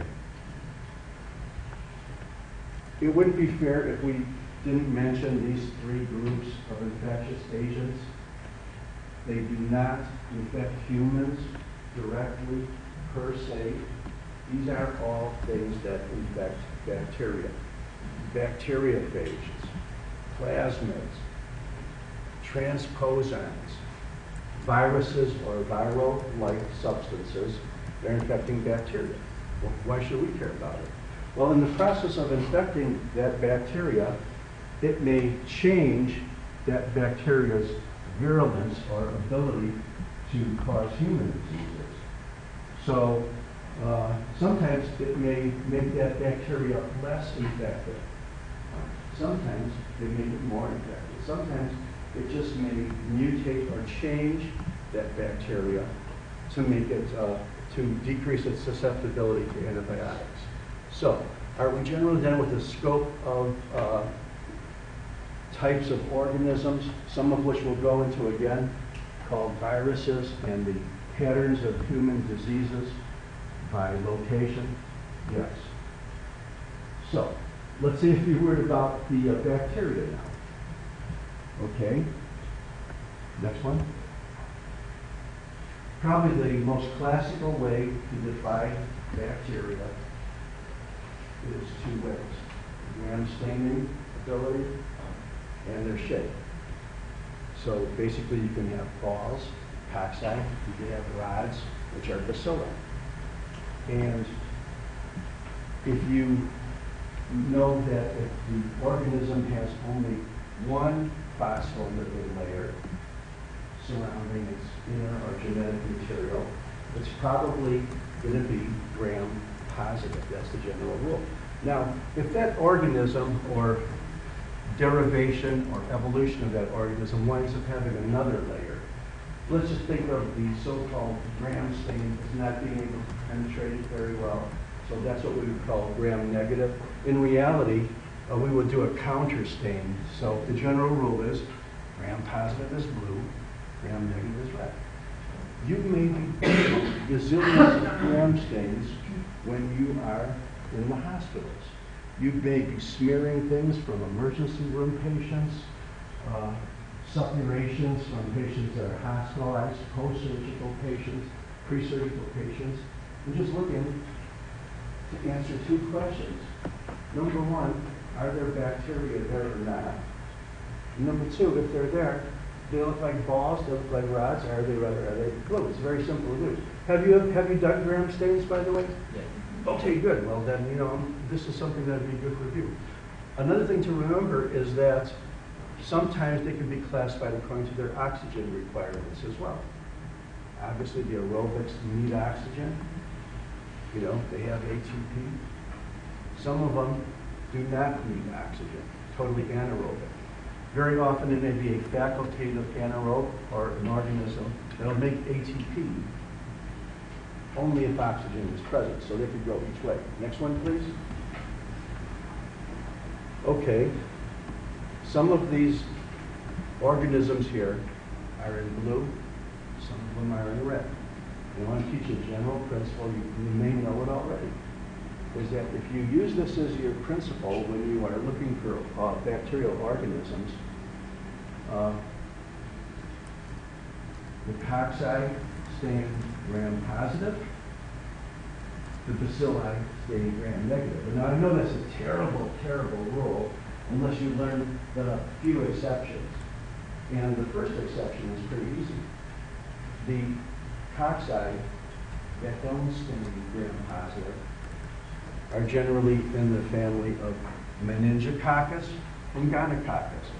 The rest of them, the main human infections, staph and strep are all gram positive all the time. If you keep in mind that the gram-negative infections, the rule is the general family of bacilli are gram-negative, with a few exceptions to that as well. Let's go back forward, and then maybe come back again. I might have put the principle on the next slide. No, we didn't. So go back again. Forward. Thank you. Thank you. So the general long laundry list of gram-negative offenders, I guess you could always put E. coli at the top of the list. You could talk about coliforms being the general family, or you could actually start rattling off the common gram-negative offenders. And if you remember that these things are very often in the GI tract and very often cause infections in the urinary tract, that's another way. So when you have somebody with a urinary tract infection, it's probably going to be a gram-negative, it's probably going to be a bacillus. And besides E. coli, at the top of the list, you're going to be looking at Klebsiella, Enterobacter, Proteus, Pseudomonas, big classical gram-negative rods or bacilli, Bacteroides, Legionella. Next one, please. But you should remember that some of these rods are going to be gram-positive as well. And there's an easy mnemonic that I'll tell you for remembering that if you don't have yours already. So, the Haemophilus influenzae, a short bacillus, probably one of the most common causes of childhood pneumonias, childhood otitis, childhood meningitis, especially kids under 2.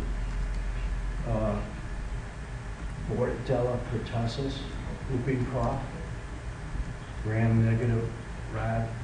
Diphtheria, something you'll probably never see, gram-positive. That's why it's in blue. E. coli, probably not only the most classical gram-negative bacillus of all, but probably the single most common infectious agent that a gram-negative bacillus can be.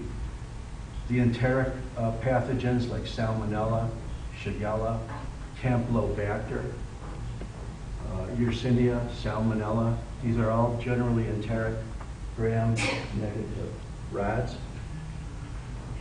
The clostridial infections, the gas gangrenes, tetanus, anything with clostridia. Did you notice that C? Anything Corynebacterium, also C, gram-positive rods, including Clostridium difficile, which may not do too much damage directly, but it has the toxin that will do a hell of a lot of damage in the large intestine. Next one. Now, apart from the gram staining, to make things even a little bit more complicated, you should remember that there's another subcategory, which in this case seems to override the fact whether these are gram negative or not, although most of them are gram negative. A couple are gram positive at top, are the zoonoses, zoonoses, or zoonotic bacterial infections. And zoo means animal, so that means that there has to be a third party, an animal, a vector, and a mammal is almost always involved. We could do a quick review of this if you haven't had it or you need a quick review. You want to put this up a little bit and we'll run down the list? Something we could just go now or you could just review this later. Anthrax, whoops. One of the most classical gram-positive bacilli. Herbivores. Listeria, gotten from meats, dairy products. Yersinia, plague transmitted by rodents. Tularemia, something you may never see. It's from rabbits. Brucella, dairy products. Burkholderia, horses.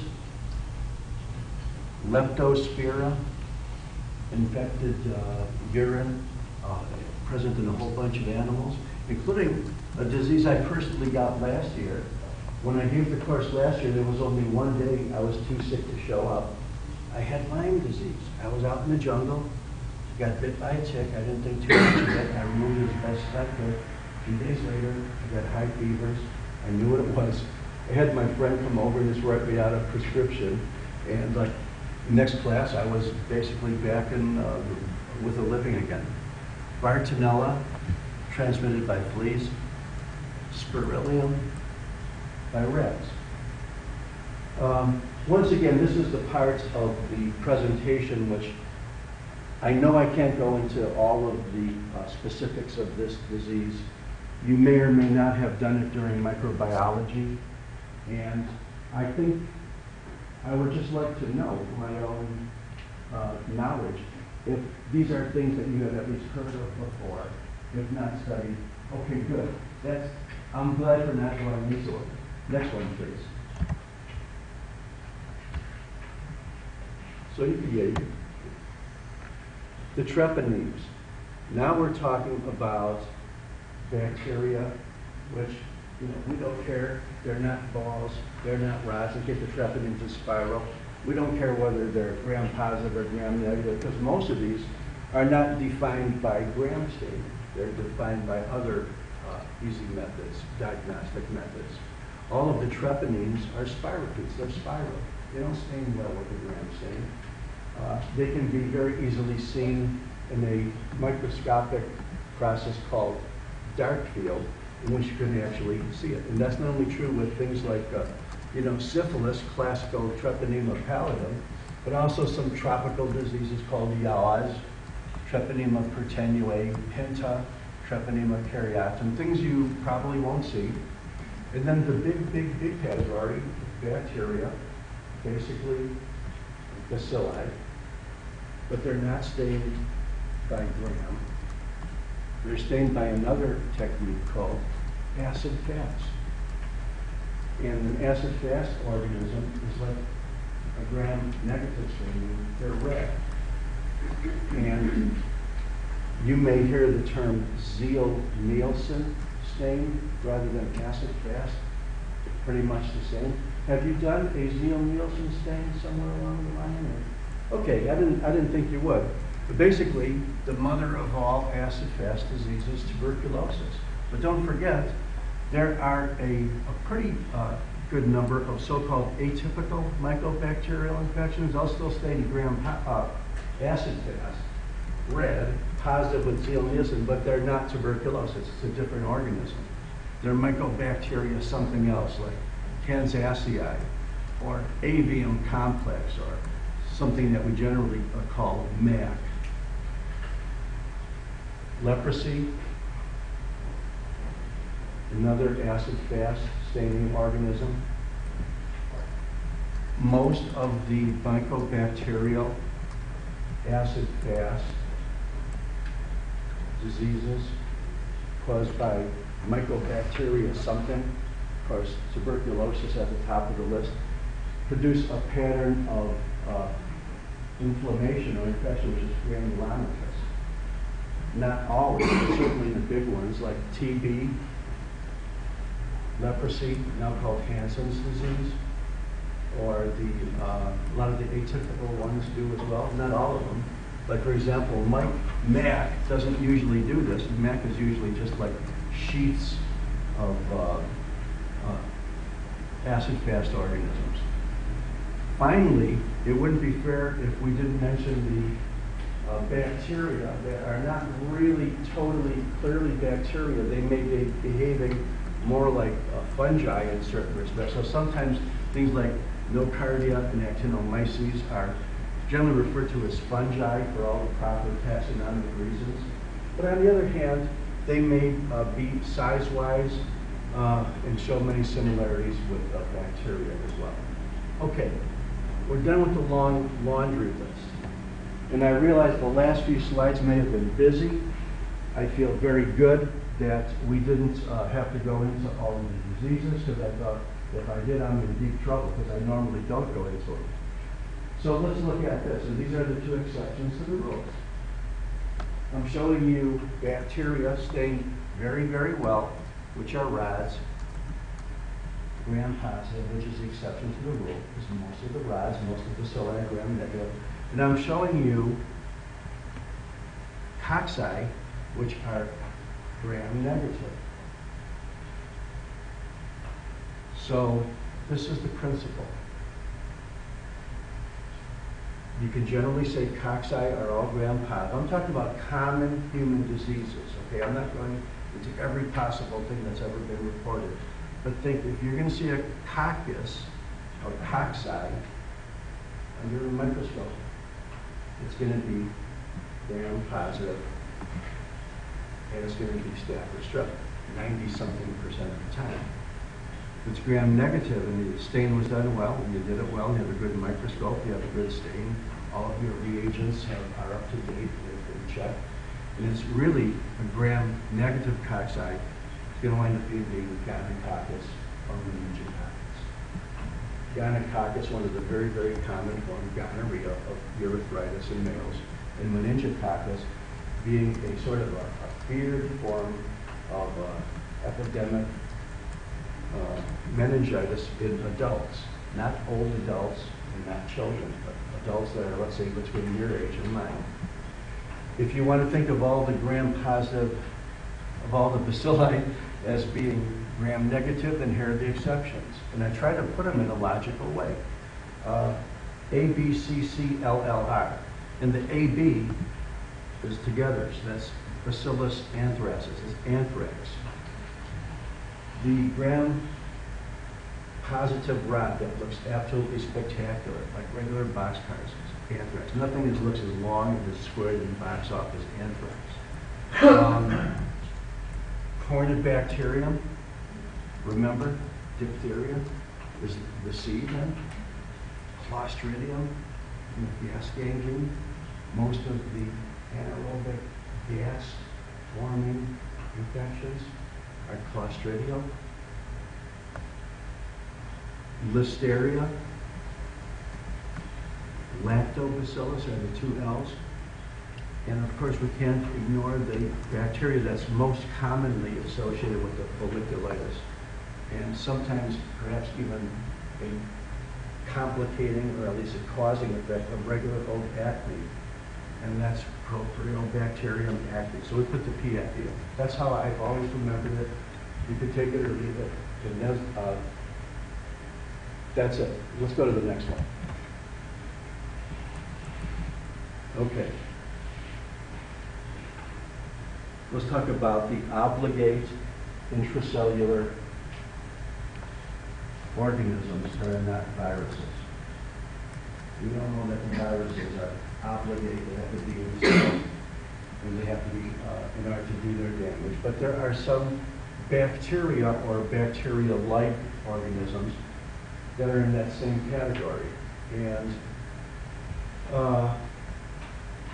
we've already mentioned the mycoplasma as a certain type of pneumonia, which can be very easily treated with antibiotics. But then there are other diseases like rickettsia, the common cause of Rocky Mountain spotted fever, typhus, and chlamydia, very common urinary tract infection, urethral infection, and probably the #1 cause of blindness worldwide as well. So what makes these separate from the other groups that we've talked about? Well, they don't have a cell wall, they don't have ATP, and they absolutely have to live in a cell to do their thing. The other ones don't. You can't culture these things, right? Okay, next one. Still cruising up the taxonomic tree. We're almost at the end. Are the fungi. Fungal diseases in general do not infect healthy people. Even if you take something as simple as Candida or something as complex as the 3 deep fungal infectious agents, these are things that normally don't infect healthy people. There's even a general principle that even healthy people don't normally even get pneumonias of any type, but it's particularly true with fungi. And rather than going into the complex taxonomy in terms of pathology, in terms of things that will infect your body, your patient's bodies, and things you may see in the lab, in slides of human diseases, is that a fungus only looks like 2 things in human tissue. Just like the bacteria. It'll look like a ball, or it'll look like a long filamentous rod. And furthermore, if you see it as a little ball in so-called yeast phase, that little ball may have a little bud on it. So you may have a big ball with a little ball on top of it. Hyphae are nothing more than rods. They may be septate, in other words, have little connections, long filaments, or they be non-septate. They generally are not very easily seen on normal H&E stains in the lab or in your office. But the good news is you can do a very, very simple office stain that'll stain these things. Whether they are the superficial fungi, either balls or hyphae, yeast or hyphae, or whether they are cultures or things that you take from deeper down, the so-called deeper infections, the histoplasmosis, blastomycosis, coccidiomycosis. So besides the fact that they're not generally stained with H&E, but they can be stained with almost all of them can be stained with a very, very easy stain called PAS, which I know you've already seen in general path and other areas, periodic acid chip. You can even do the stain in your office. Think of them as either being superficial or deep. So the superficial ones would have to primarily be involving skin, the tenias, so to speak. And the tenia not being a generic word for anything, it's the fact that it's a superficial skin fungus. And those are 98% of them, 95, 98, almost 100 are going to be one of these genuses, epidermophyton, trichophyton, or microsporum. The deep fungi all mimic tuberculosis. By deep, they're probably infecting the deep organs, the adrenals, brains, lungs especially, just like TB.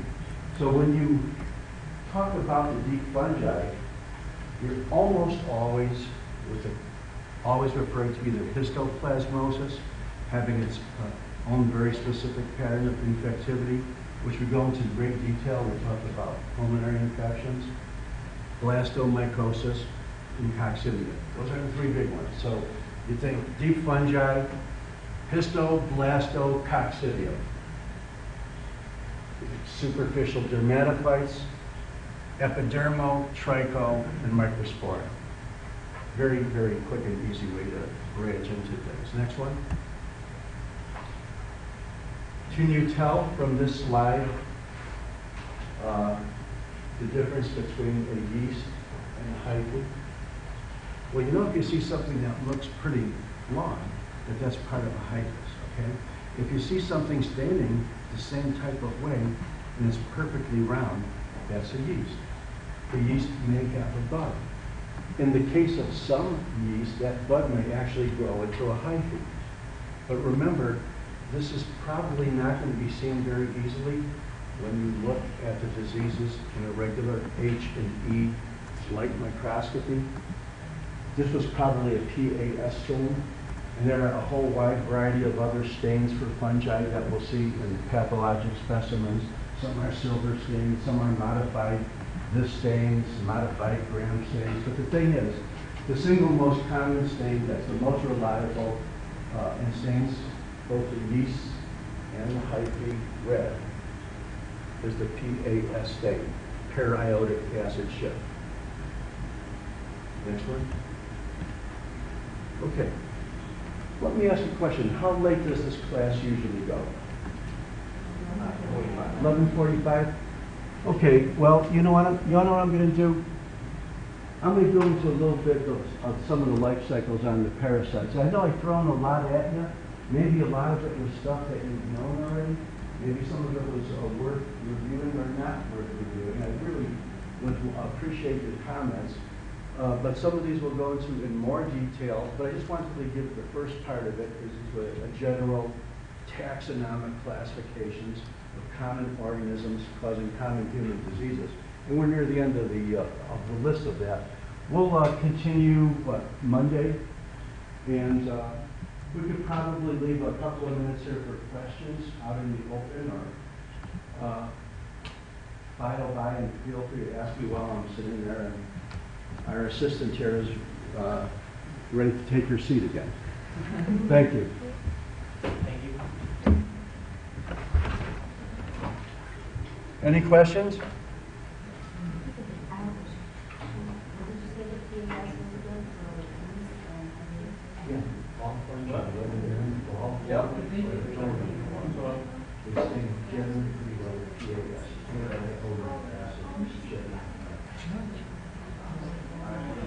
And the reason why I always mention that is this is the one that I see in many, many doctors' offices. This is how it is. This is how it doesn't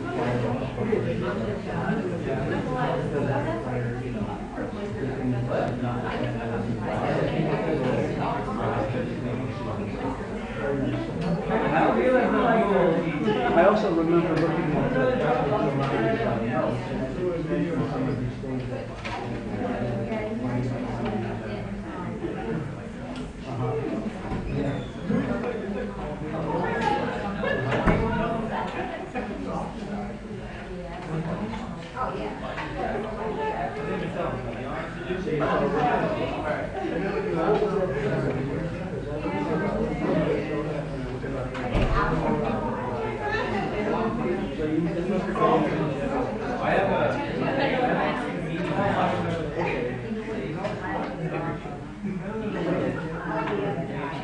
Are you okay doing that stuff? You don't mind doing it? You do it very well.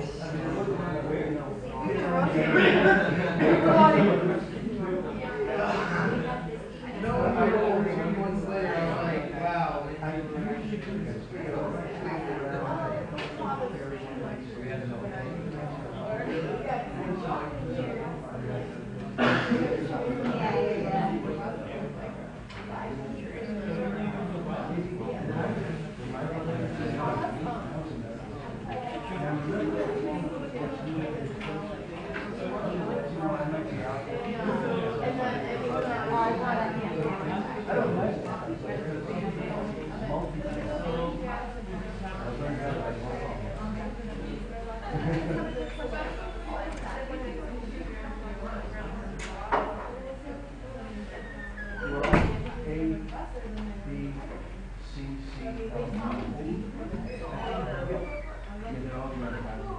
You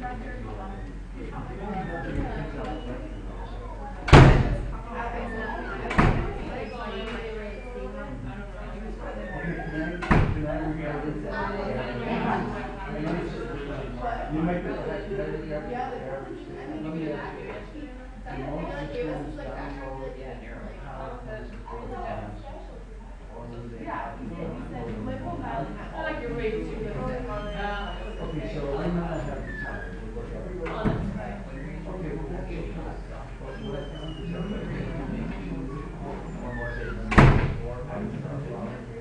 that they're just wasting their time. They're not really downloading. I asked my big survey of my United States, and it says,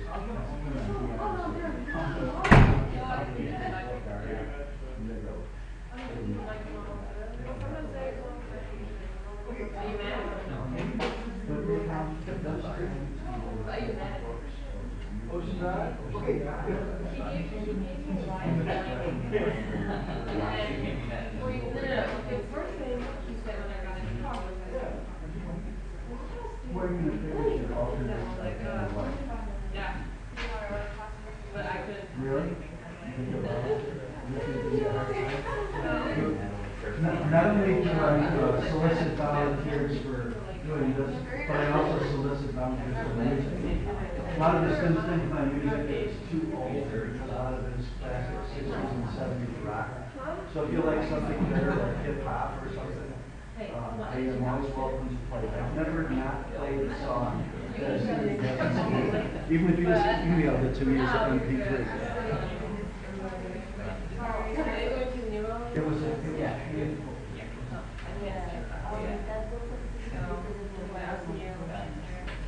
Okay, that was fun.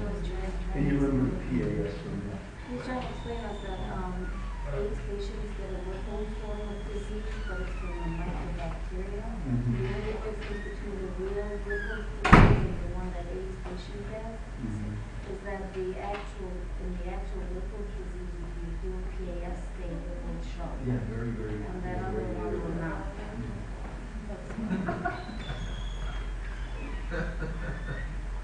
Is it too easy, not enough material, too much material, too much new stuff? What? Are you going to come back, or are you going to stay home and watch all this on your own? For the walk exam, is this the only PowerPoint you will be having? Or is there going to be more material in your system? I don't know, when is it? As far as I know, I'll probably be with you indefinitely, or at least till the end of Path 1. Yes. But I didn't go there. Oh, block exam? Is that Monday? It's a week from this. Oh, well, I haven't been asked for any questions yet, so. Okay. I told Dr. Jalan that all he has to do is ask me for questions, and I'll give it to him however many he wants, but I want the opportunity to review those questions or points with you before the exam. Doesn't sound like cheating, does it? No. It's, you gotta focus in on We would like to get the it. Well, then come to the review session. Look, a lot of the students know they have a lot of access to this online. I only get like a 10% turnout online. I don't care. But I do know when I was giving this in real classrooms, and I gave their review session, it was like 120% turnout. Because they knew. I do. Pathology. Where do you practice? I practiced in Chicago, is where I trained. Is that where you're from? Yeah. Oh, me too. Oh, okay, well, Naperville. Northwestern. Yeah, my niece lives in Naperville. Oh, okay. You know, I did my medical school at Illinois, Okay. Northwestern for residency. I did a nuclear medicine fellowship at microrace. And I just moonlighted around there. I had so many job offers when I was young. Okay. And so my advisor said, don't take any job, just continue moonlighting. You're making more money than you had. So then we went to Florida for many years, 20 years. We were in Maryland a little bit before, and my wife got sick. And I was really, really fed up. Practice at that. There was a lot of horrible stuff going on. Legal lawsuits and everything. So I really enjoyed this. I went to UIC and did research at Roche. Oh, wow. I was Good hospital. It's great. You know, when I went to medical school in Illinois, Russia wasn't even its own separate medical school. So we did a lot of our She clerksheets. went to UIC? Or? Yeah, Illinois. Oh, okay. Yeah, well, it was called University of Illinois, now it's called and they called it UIC. Yeah. Great place, Yeah, great it place. is. They're always plugging me for, you know, money from the Yeah, they alumni. always. And I go there sometimes to judge the science fairs and stuff like that. But it's Illinois. My medical school was very, very, very enlightened. And most of the radically unpopular views that I have now, I got right from there. You know, no test, no exam, just be a resource. But don't hassle the students. If they want to come to your classes, right? But just give them as much of what you think they need to. If you would focus on, you know, the yellow sides of it, Mhm. focus on that. Yeah. Those be the- Here, why don't you just take the thing here and how many do I have here? I have the PowerPoint. So look at it. Let's say that we want to do a review session. Whoops, I better turn off the webinar. We already ran over time. Well, most of them left anyway, so we'll say leave webinar, end webinar. I broke it, by the way. Okay, Nice to meet you, Dr. Mercer. nice to meet you too. Nice to have another Illinois Yeah. person. I'm hoping to Illinois is a practice great there. state. Oh, yeah. You know, we all bitched when we were in medical school, but looking Uh-huh. back, it was a great state and a Yeah. great school. Yeah, I love Chicago. Yeah. Can't wait to go back. Whoops. Let me just stop the recording as well.